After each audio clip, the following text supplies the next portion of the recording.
Hello everyone, my name is Nexus, and welcome back to another Game Talk video. Today I want to discuss another IGN post regarding Sony's 13 first-party studios and the games they are known for. As with the previous video, this is my personal opinion, which is made up of over 21 years of playing various titles across multiple platforms. I'm going to cover a brief history of each studio, the acquisition from Sony, and the overall value that they add to Sony. I will also touch on comparing these acquisitions to the Xbox Bethesda deal. I will go in order of the year of acquisition and then SIE or Sony Interactive Entertainment's personal founded studios. Let's jump into the list of studios now. Ben Studio, known for Days Gone, the Siphon Filter series, a Resistance game for PSP, and 2 Uncharted games for PS Vita, was the first developer acquired by Sony Interactive Entertainment or SIE in 2000 after their first release of Siphon Filter and a game called Bubsy 3D. After finishing with Siphon Filter in 2007, they produced the previously mentioned games for PSP and PS Vita, and then took a 3-year hiatus before beginning production on Days Gone, which went on to receive several award nominations and winning 5. I've never played Siphon Filter, but Days Gone has been 100% completed, and I hope Ben Studios builds on that IP. I understand that zombie games are getting overrated, but the mechanics, environment, and story is so well developed, I believe they have a very good IP here. Naugty Dog, primarily known for Uncharted and The Last of Us, also created the Crash Bandicoot and Jak and Daxter series. Formerly Jam Software when they were founded in 1984, they produced primarily for Apple computers, with the exception of one for the Sega Genesis and one for the 3DO. They then went on to produce 3 titles for Crash Bandicoot and the Crash Team Racing game on PS1 before being acquired by Sony the same year they released their newest IP, Jak and Daxter, for PS2 in 2001.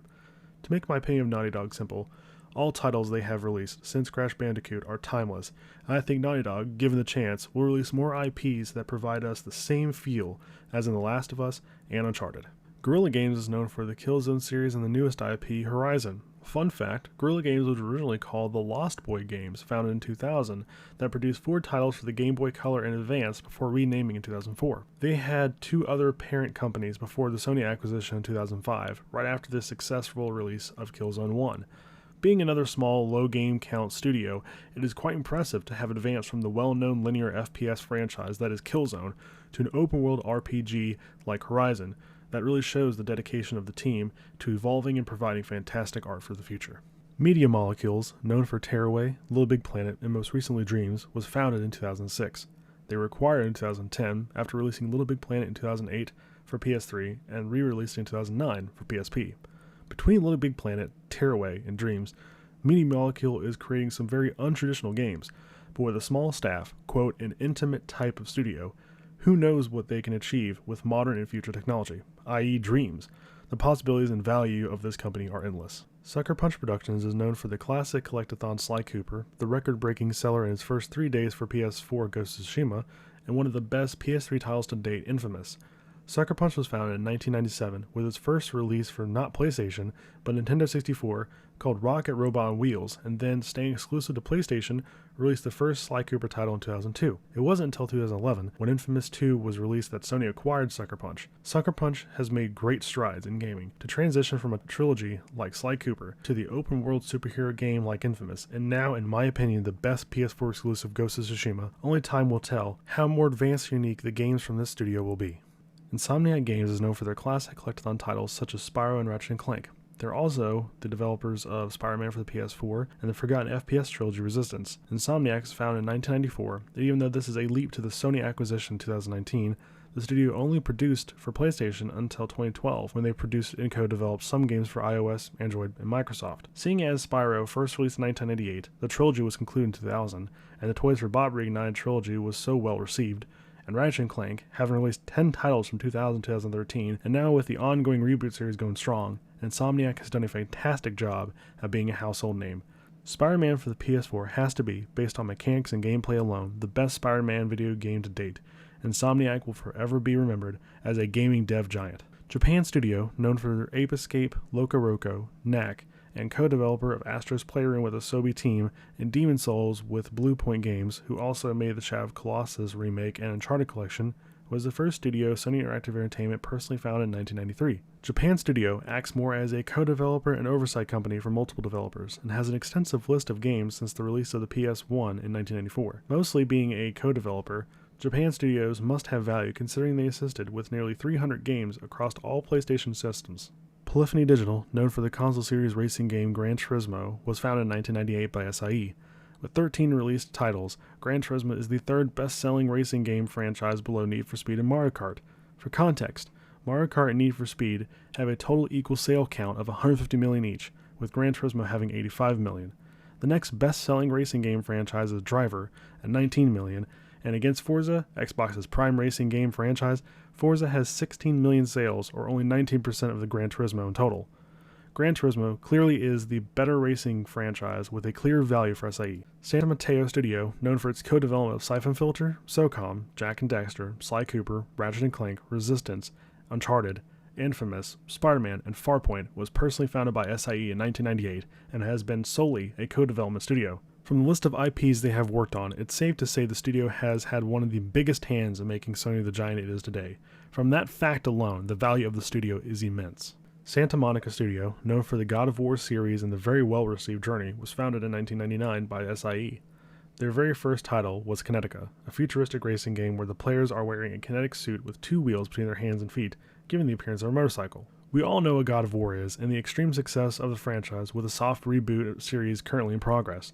Journey was a beautifully crafted game with simple mechanics and style, but the atmosphere and player interaction made it beloved among the community. San Diego Studio, known primarily for MLB The Show, was founded in 2001 by SIE. MLB The Show is ranked among many as one of the best-selling baseball games of all time.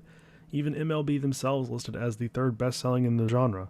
I personally have no care for sports games other than FIFA Streets, but with the numbers like these, it's hard to ignore the value and success. London Studio, known for SingStar and Blood and Truth, was founded in 2002 by SIE. SingStar, though sounds gimmicky, actually sells quite well. Selling the first game in 2004, an article in 2009 stated that the series had passed 20 million sales. With a total of 24 titles between 2004 and 2017, you can't argue against the success of the franchise. Blood and Truth, a full game in 100% VR, shows the power of VR by actually providing a full game experience and received generally positive reviews, topping the UK charts the week it's released, a first for VR games. I personally have a fascination with VR games, and to know that it's a full game experience and not just an experience makes me want to try it. Pixelopus, known for Entwined and Concrete Genie, was founded in 2004 by SIE. Entwined was a visually pleasing game with simple mechanics and well-crafted soundtrack. Unfortunately, it didn't receive the best reviews, only passing a 6 out of 10 twice. Concrete Genie was a major step up in my opinion, and received a 75 out of 100 based on 83 critics. The art style, gameplay, and mechanics and overall experience was phenomenal. I praise this game until the day I die because I see it as one of the best games of all time. All acquisitions considered, their situations don't compare to the Xbox's acquisition of Bethesda, well, ZeniMax Media. All these developers either already produced games exclusively for PlayStation consoles, or transitioned to doing so. ZeniMax Media Studios were either already releasing multi-platform games, or, like Arcane Studios, became multi-platform after ZeniMax acquired them. As I primarily am a PC gamer, the ZeniMax acquisition doesn't affect me. However, I do see how the acquisition looks like a means of making games exclusive for Xbox and Windows. This may not be the case. It may purely be a means of bolstering their Game Pass library with fantastic titles and receiving revenue from the developers. Microsoft may not slap exclusions on ZeniMax Studios games, but only time will tell how this will affect the industry and community as a whole. Based on my review of the games from Microsoft, I personally believe Sony has a bigger and better library of exclusives for players that choose between Xbox and PlayStation. Keep in mind, Sony made an announcement back in August that their plans to expand their first-party titles to the PC platform is to increase profits. This is not only smart, but good for those who are solely PC players that either can't, refuse to, or hate having to buy consoles separately just to play exclusive titles. I have a PlayStation 4 for those friends that don't have PC and for the exclusive games. The extra cost does suck, but the quality and quantity of exclusives coming from SIE developers is worth every penny. Hopefully this provides a good comparison to my previous video regarding Xbox Game Studios. It may sound as though I'm a fanboy of PlayStation, or Sony pony as people say, but based on exclusivity and, well, every PlayStation console outselling every Xbox console, it's hard not to say Sony has won this quote-unquote war between consoles. Thank you so much for watching. I hope you all enjoyed. Please like and subscribe if you want to see more videos like these. I plan to do more, just need ideas for topics. If you have a specific topic of the gaming industry you want to see covered, let me know in the comments below. I will see you all in the next video. Bye.